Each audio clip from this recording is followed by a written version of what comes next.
열왕기는 여러 왕들의 이야기를 기록한 성경입니다. 조선실록처럼 조선의 왕들을 쭉 기록한 것처럼 그렇게 남유다의 왕들과 북이스라엘의 왕들의 이야기를 쭉 기록해 놓은 책입니다.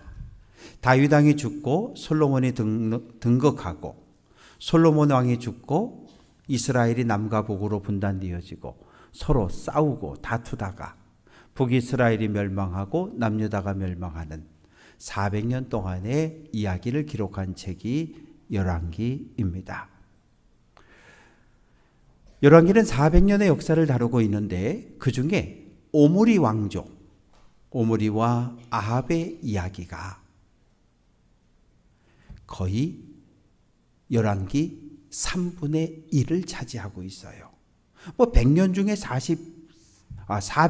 43년이면 10분의 1밖에 안 되는데 왜 열왕기는 3분의 1의 분량을 오므리 왕조의 이야기를 기록해 놓고 있을까요? 이유는 딱 하나 때문에 그래요. 오므리 왕조에서부터 북이스라엘에 바알이라고 하는 이방의 신이 들어왔고 이 바알 우상 숭배가 북이스라엘 전체에 퍼졌기 때문입니다. 바알이라는 신은 어떤 신일까요? 오늘날의 레바논, 이스라엘 위쪽에 있는 옛날에는 페니키아 민족, 해양 민족들이 그곳에 살았습니다. 두로와 시돈이라고 하는 두 개의 나라가 세워져 있었는데 이 사람들이 믿었던 주신, 가장 중심이 되는 신이 바알입니다. 바알은 하늘에서 불을 내려주는 신이고 바알은 하늘에서 비를 내려주는 신이고 바알은 풍요롭게 복을 주는 그런 신이었어요. 오늘 자본주의 사회를 살아가는 우리들에게 있어서 자본의 신, 만몬과 같은 신이 바알신이었습니다. 허리에는 단검을 하나 차고 있고 왼손에는 창을, 오른손에는 곤봉을 들고 있는 이런 형상을 가지고 있는 바알의 모습이지요. 사람 손으로 만든 모든 신을 성경은 우상이라고 이야기합니다. 솔로몬 왕이 죽습니다. 이스라엘이 남과 북으로 쪼개졌어요. 남쪽에는 다윗과 솔로몬의 후손인 르호보암이 남유다와 베냐민 지파 두 개의 지파를 중심으로 하나의 나라를 세웠고 북쪽은 여로보암이 에브라임 지파를 중심으로 10개의 지파를 모아 북이스라엘이란 나라를 세웠습니다. 하나님은 분명히 그러셨어요. 아이야 선지자를 통해서 여로보암아, 내가 다윗의 길로 행하면, 하나님의 말씀에 순종하면 거룩한 나라, 행복한 나라가 세워질 것이고 그리고 너와 내 후손들이 계속해서 북이스라엘을 통치하는 복을 주마. 그런데 이 하나님의 약속이 깨져버립니다. 북이스라엘 7번째 왕이 아합이었는데 두로의 왕 엣바알의 딸 이세벨과 결혼을 했어요. 그런데 이세벨이 결혼 조건을 두 가지 내세웁니다. 첫째, 내가 시집 갈 테니까 왕궁에 바알 신전을 건축해달라.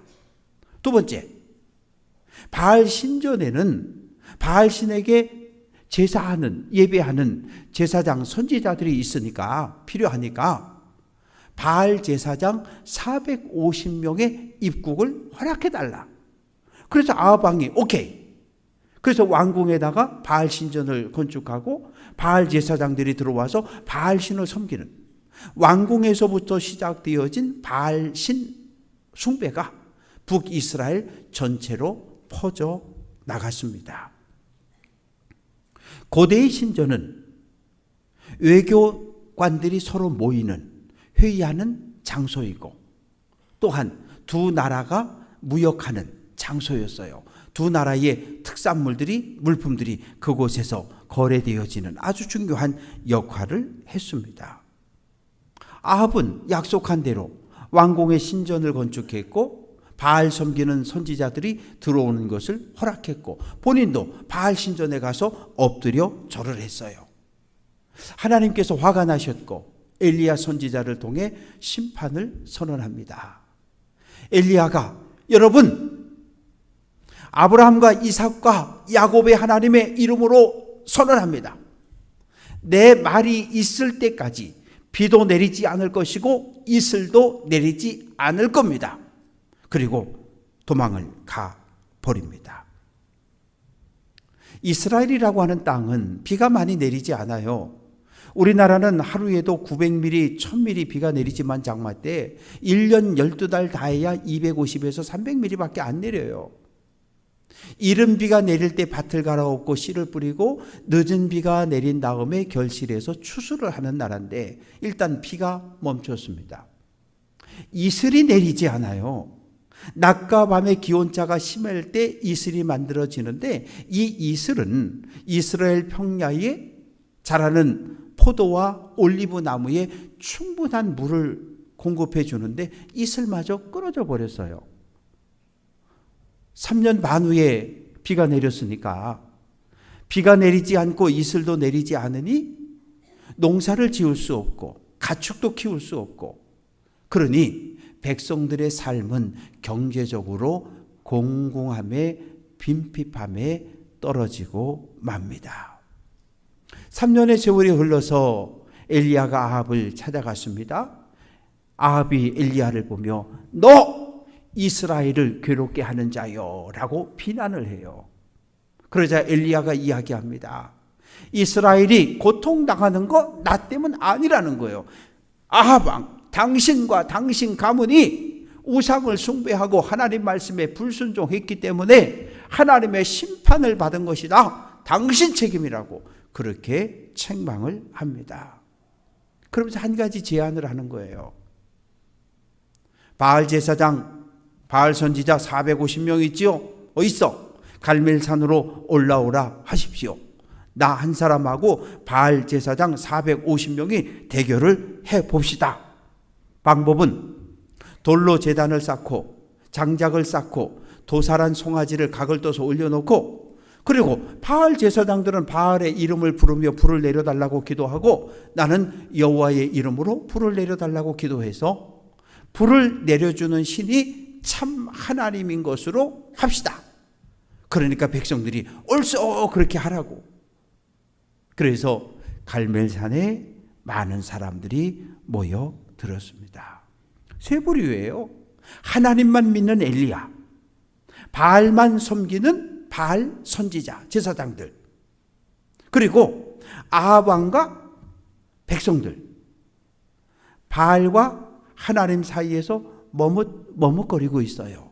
머뭇거린다라고 하는 말은 어느 한쪽을 딱 결정하지 못하고 이쪽 눈치 봤다가 이쪽 눈치 봤다가 양쪽의 눈치를 왔다 갔다 양다리를 걸치고 살아가는 것을 머뭇거린다라고 이야기하는 거예요. 하나님을 섬기긴 섬기는데 하나님만 섬기는 게 아니라 바알도 함께 섬기고 있는 겁니다. 대결이 시작됐어요. 자, 생각해 보세요. 엘리야는 한 사람입니다. 저 여기 혼자 있잖아요. 여기 성도들, 여기 450명의 바알 선지자들이 있다고. 여러분들이 바알 선지자예요. 바알이여! 450명이 외치면 예배당이 흔들거릴 거예요. 금방이라도 하늘에서 불이 내려올 것 같을 거예요. 그런데 오전 9시부터 정오를 지나 오후 3시까지 바알이여! 바알이여! 불을 내려달라고 외치지만 불이 내려오지 않아요. 어떻게 합니까? 칼과 창을 가지고 몸을 긁고 베고 피가 흐르기 시작해요. 지금도 중동에 가면 신에게 기도할 때 신을 감동시킬 목적으로 칼과 창으로 자기 몸을 자해하는 그런 종족들이 남아 있어요. 엘리야가 이제 그만들 해. 내가 할게. 이스라엘 백성들아 내게로 모이라. 12지파를 상징하는 12개의 돌로 제단을 쌓고 장작을 쌓아 올리고 그 위에 도살한 송아지를 각을 떠서 올리고 곡식을 갖다 붓고 물을 갖다 붓고 물이 도랑에 흥건히 차고 넘칠 때까지. 그리고 기도합니다. 아브라함과 이삭과 이스라엘 야곱의 여호와여 내게 응답하옵소서. 내게 응답하옵소서. 끝. 30초밖에 안 걸렸어요. 30초도 안 걸려요. 근데 어떻게 됐어요? 하늘에서 불이 내려왔고 각을 든 송아지, 장작, 돌, 흙, 물까지 다 불태워버렸어요. 그 모습을 본 이스라엘 백성들이 외치기 시작합니다. 엘리야의 하나님이 참 신입니다. 엘리야의 하나님이 참 하나님입니다. 소리치기 시작해요. 흥분하기 시작하죠. 왜? 눈으로 하늘에서 불이 내려오는 걸 직접 봤으니까.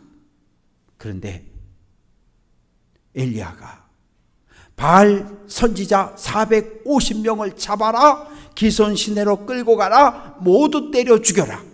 450명을 죽였어요. 엘리야는 갈멜산 꼭대기로 올라가 땅에 엎드려 기도합니다. 1번, 2번, 3번, 7번 기도했을 때 지중해 저쪽에서 손바닥만한 구름이 떠오르고 구름이 점점 동쪽으로 오면서 이스라엘 땅에 비를 내리기 시작합니다. 엘리야는 생각했어요. 야, 이제 됐다. 하나님과 바알 사이에서 머뭇거리던 아합 왕이 불이 내려온 걸 보고 정신을 차렸을 거야, 회개했을 거야. 이제 정신을 차린 이스라엘 백성들이 사마리아 왕궁으로 몰려가서 이세벨은 물러가라, 이세벨은 물러가라 소리칠 거야. 그러면 두려움을 느낀 이세벨 왕후가 친정 두로로 도망칠 거야. 그러면 이제 이 북이스라엘 땅에 바알의 우상, 아세라 우상 모두 다 때려부시고 이 땅에 하나님의 말씀에 순종하는 거룩한 나라가 세워질 거라고 생각했던 거예요. 근데 착각이었어요. 왕궁에 돌아온 아합이, 여보, 하늘에서 불이 내려왔어. 엘리야가 기도할 때 하늘에서 불이 내려왔다. 엘리야가 기도하니까 하늘에서 비가 내렸다. 이세벨은 하나님 안 믿는 여자예요. 뭐 비가 내려오든 불이 내려오든 어차피 안 믿는 사람이에요. 바알 선지자 450명이 떼죽음을 당했다는 말에 분노하기 시작합니다. 분노했어요. 사신을 불러서 엘리야에게 보냅니다. 내일 이맘때까지 내가 반드시 내 생명을 찾겠다. 너를 반드시 죽이겠다. 선언을 합니다. 정신이 번쩍 들었어요. 야, 이거 틀렸구나. 이제. 하나님은 살아계시다. 하나님은 살아계시다. 이세벨 물러가라. 외칠 줄 알았던 백성들이 단 한 명도 주변에 없는 거예요. 엘리야 혼자 서 있는 거예요. 아방, 불이 내려온 거 눈으로 봤잖아요. 비가 내리는 거 눈으로 봤잖아요. 그러나 이세벨 왕후의 분노 앞에 침묵합니다. 엘리야의 선택은 무엇입니까? 그냥 있어서 이세벨이 보낸 군대에 체포되어 끌려가 죽는 것, 그럴 수 없잖아요. 그때부터 들고 뛰기 시작합니다. 3절, 유다에 속한 브엘세바에 이르렀다. 브엘세바라고 하는 성읍은 남유다에서 가장 남쪽에 위치한 성읍입니다. 갈멜산에서부터 뛰기 시작해서 무려 200km를 쉬지 않고 도망을 쳤어요. 그 뒤를 군사들이 뒤를 쫓아오고 있습니다. 브엘세바에 도착했을 때 선지자 엘리야의 모습은 갈멜산에서 불을 내린 승리한 선지자의 모습은 찾아볼 수 없습니다. 마치 전쟁의 패에서 도망친 패잔병의 모습으로 온몸에 먼지를 뒤집어 쓰고 푹 쓰러졌어요. 쫓아온 사환에게 너는 여기 있어. 그리고 하룻길을 광야로 더 도망을 칩니다. 30-40km를 더 도망쳤어요. 왜요? 당시 남유다 왕이 여호사밧이었는데 이 여호사밧의 아들 여호람 왕자와 북이스라엘 아합 왕과 이세벨의 딸 아달랴가 결혼을 해버렸거든요. 사돈 관계예요. 그러니까 아합 왕의 연락을 받은 여호사밧 왕이 엘리야를 잡으라고 명령할 것이 두려워서 여호사밧 왕의 영향력이 미치지 않은 광야로 또 도망을 쳤어요. 그러다가 로뎀나무 하나를 만났습니다. 로뎀나무는 1m 50 정도 광야에서 사막에서 자라는 관목인데요. 작은 그늘을 만들어줍니다. 작은 그늘, 그 안에 들어가 있으면 시원해요. 뜨거운 햇볕을 피할 수 있습니다. 거기 이렇게 앉아서 아이 죽을 뻔했네, 이제 살았다 이러고 있는 거예요. 그런데 몸은 지쳤고 마음은 무너졌고 입에서는 한숨만 나옵니다. 능력의 하나님, 불을 내리신 하나님, 비를 내리신 하나님을 잊어버렸어요. 그리고 기도합니다.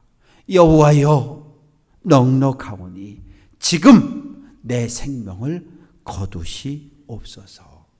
아니, 죽으려면 그냥 갈멜산에 그냥 있으면 이세벨이 보낸 군인들이 와서 잡아다가 목을 벨 텐데 200km를 죽으라고 도망쳐 와서 이제 로뎀나무 아래 앉아서 지금 죽여달라는 거예요. 지금까지 살겠다고 며칠 밤낮을 들고 뛰어 여기까지 왔는데 이제 살았다 해놓고 이제 하나님께 죽여달라는 거예요. 엘리야는 철저하게 패배자의 모습을, 실패한 인생의 모습을 우리에게 보여줍니다. 육체적으로 탈진, 번아웃 돼버렸어요. 몸속에 어떤 일도 할 수 없는 기력 자체가 남아있지를 않아요. 무기력한 상태입니다. 엘리야는 교만했어요. 나는 내 조상들보다 더 낫다, 더 위대하다 이렇게 생각했어요. 기도해서 하늘에서 불을 내린 그런 믿음의 사람들이 있었어? 기도해서 비를 내린 선배들이 있었어? 나 같은 사람이 어디 있어? 난 정말 위대해, 큰 일을 했어. 이렇게 생각을 했었어요. 내가 종교개혁의 깃발을 쫙 들면 북이스라엘 백성이 쫙 모일 테고 아합 왕도 이세벨도 두려워서 다 도망칠 거라고 생각했던 거예요. 그러나 현실은 그렇지 않아요. 이세벨이 보낸 군대에 의해서 쫓겨다니고 있어요. 사랑하는 성도 여러분, 우리가 인생을 살아가면서 목표를 정하지요. 목표를 정합니다. 목표를 정하고 이 목표에 도달했을 때 성취감이라는 걸 느껴요. 기쁨을 느껴요. 그런데 내 능력은 충분하게 여기 도달할 수 있는데 2번, 3번, 4번 도전했는데 실패했을 때 우리는 인생을 포기해요. 아, 나는 아무것도 못해. 아, 난 할 수 없어.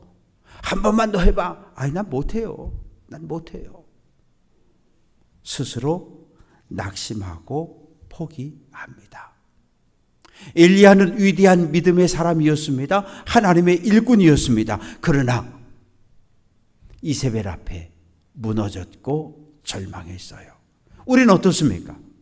인생길을 걸어오면서 믿음의 길을 걸어가면서 단 한 번도 실패를, 좌절을 경험한 적이 없습니까? 아니요. 우리에게도 있어요. 우리에게도 크고 작은 문제가 우리의 삶 앞에 진을 쳤을 때 우리는 좌절하고 무너졌어요. 한 번 도전했다 실패하고 2번 도전했다 실패하고 그리고 인생을 포기할 뻔도 했어요. 그래도 죽여달라 그러면 안 돼요. 내 생명의 주인이 내가 아니거든요. 내 생명의 주인은 하나님이셔요. 우리가 이 땅에서 해야 할 모든 일을 마치면 하나님 우리를 불러주셔요. 얼마 전에 한 아빠가 아내와 고등학생 2 아들에게 수면제를 다 탄 음료수를 마시게 해서 잠들게 하고, 그리고 차를 몰고 바다에 뛰어들었어요. 바다에 뛰어들었는데 살고 싶어요. 그래서 자기는 문을 열고 나왔어요. 그리고 친구한테 전화해서 도망쳐 버렸네요. 잡혔어요. 왜 그랬냐 그랬더니 빚에 쪼들렸답니다. 1억 6천 정도의 부채가 있었는데 그 기사를 읽고 들으면서 화가 났어요. 남편이라고, 아내의 생명을, 아버지라고, 두 아들의 생명을, 그러면 안 되는 거잖아요. 아내와 두 아들, 세 사람의 목숨값이 1억 6천밖에 안 된다는 이야기입니까? 하나님은 분명 한 생명이 천하보다 귀하다고 말씀하셨는데 어떻게 저럴 수가 있어? 화가 났어요. 생명 있는 모든 날 동안 하나님을 예배하며 하나님께서 우리에게 맡겨주신 소명을 붙잡고 믿음의 길을 달려가는 성도 되시기를 주님의 이름으로 축원합니다. 엘리야는 목숨 걸고 싸웠습니다. 자기 목숨을 걸고 바알 선지자 450명과 싸웠다고요. 최대의 헌신을 하고 이제 죽여달라 그래요.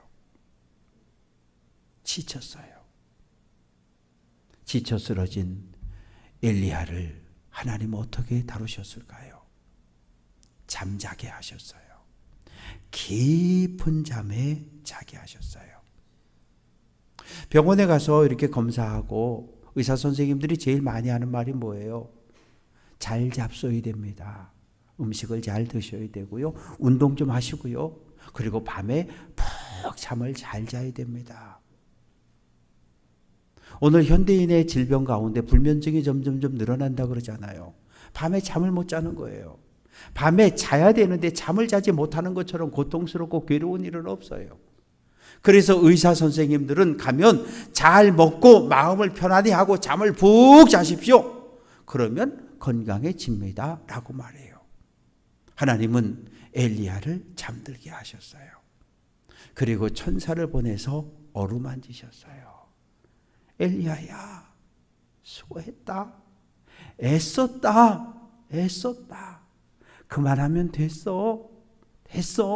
힘을 내. 어루만져 주십니다. 일어났어요. 일어나 보니까 머리맡에 숯불에 구운 떡과 물이 있어요. 먹고 마시고 또 잡니다. 누가 갖다 준 떡인지 물인지 묻지도 따지지도 않고 또 먹고 마시고 또 깊이 잠들었어요. 오늘 믿음의 길을 걸어가며 힘들고 어려움을 만난 성도들이 있다면, 낙심하고 절망하고 지치고 쓰러졌다면 하나님의 위로를, 천사의 어루만짐을 경험할 수 있는 귀한 성도들 될 수 있기를 주님의 이름으로 축원합니다. 하나님께서 엘리야야 이제 일어나야지. 그리고 발걸음을 재촉하십니다. 어디요? 호렙산으로요. 브엘세바에서 호렙산까지는 350km입니다. 그런데 브엘세바에서 하루길을 걸어 들어왔잖아요. 30-40km 걸었으니까 한 310km 정도 남아있는 거예요. 310km면 건강한 사람들이 하루에 30km를 가면 열흘이면 갈 수 있잖아요. 그런데 엘리야는 너무나 몸이 지치고 지쳐 있는 상태였기 때문에 40일 밤낮을 걸어서 호렙산에 도착하게 됩니다. 하루에 한 7km, 8km 그거밖에 못 걸었어요. 1시간에 1km를 걸어갔다고 생각하시면 돼요. 체력이 바닥이 났습니다. 걸어가면서 자기 자신을 돌아봅니다. 뭐가 문제지? 내가 뭘 잘못했지? 내 믿음이 이거밖에 안 돼? 오늘 나는 하나님 앞에 어떤 모습으로 서 있지? 불을 내려주신 하나님 드러냈고, 바알 선지자 450명 죽였고, 기도했을 때 비가 내려왔고, 북이스라엘 사람들은 바알이 불을 내리고 비를 내리고 복을 준다 그랬는데 바알이 아니고 하나님이 불을 내리고 비를 내리고 복을 주시는 분임을 이스라엘 백성들에게 드러냈는데 왜 아합 왕도 왜 북이스라엘 백성들도 변하지 않지? 사람은 잘 안 변합니다. 우리 같으면 어떻겠어요? 불을 내려주소서 기도했더니 불이 내려왔어. 비를 내려주소서 비가 내려왔어. 그럼 우리 어떨 것 같아요? 하나님은 살아계신 하나님, 하나님 만세! 일평생 변함없는 믿음을 가지고 달려갈 수 있을 것 같아요. 그러나 실제는 그러지 못해요. 왜요? 우리가 지금까지 걸어온 믿음의 길, 인생을 한번 되돌아보십시다. 자녀들의 문제, 내 문제, 남편 문제, 부모님의 문제, 수많은 문제 앞에 우리는 절망했고 하나님께 부르짖었고 그때마다 하나님께서 길을 여시고 문제를 해결하시고 병을 고쳐주셨어요. 하나님의 살아계심을, 하나님의 기적을 경험했지만 우리는 그 후에도 쓰러지고 절망하고 의심하고 낙심하는 삶을 살아왔습니다. 엘리야의 몸과 마음이 회복됐을 때 하나님께서 새로운 사명을 맡겨주셨어요. 엘리야야, 예 하나님, 후계자를 세워라. 엘리사를 후계자로 세웁니다. 왜 후계자가 필요해요? 바알 우상과의 전쟁은 엘리야 당대에 끝날 싸움이 아님을 아셨기 때문에 엘리야야, 너 혼자 내 대에 바알과의 싸움을 끝낼 수 없어. 그러니 후계자를 세우라는 거예요. 베델과 단과 여리고에 선지학교, 신학교를 세워서 믿음의 일꾼들을, 믿음의 사람들을 양성하고 교육하고 훈련할 것을 명령하십니다. 우리는 창립 50주년을 앞두고 있습니다. 이제 7월이 되고 내년 3월 13일이면 창립 50주년, 이제 8개월밖에 안 남았어요.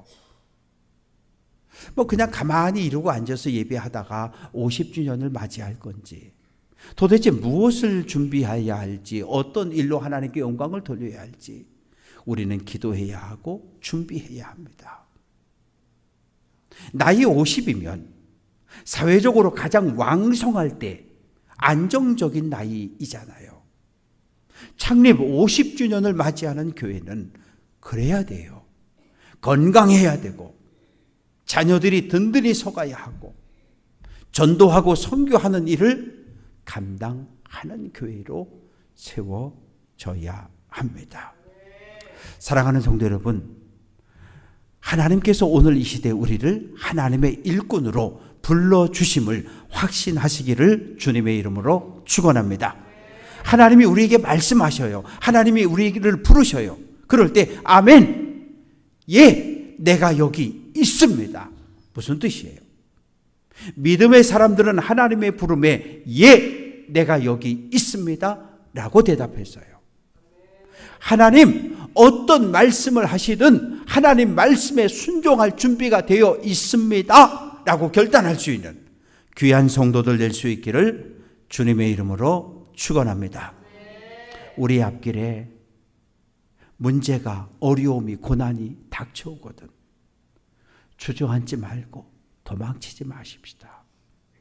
내 앞에 있는 문제와 씨름 직면하고 이 문제 뒤에 서 계시는 하나님을 바라보고 의지함으로 모든 문제와 싸워 승리하고 하나님의 나라까지, 천국까지 믿음의 길을 달려갈 수 있는 귀한 성도들 될 수 있기를 주님의 이름으로 축원합니다.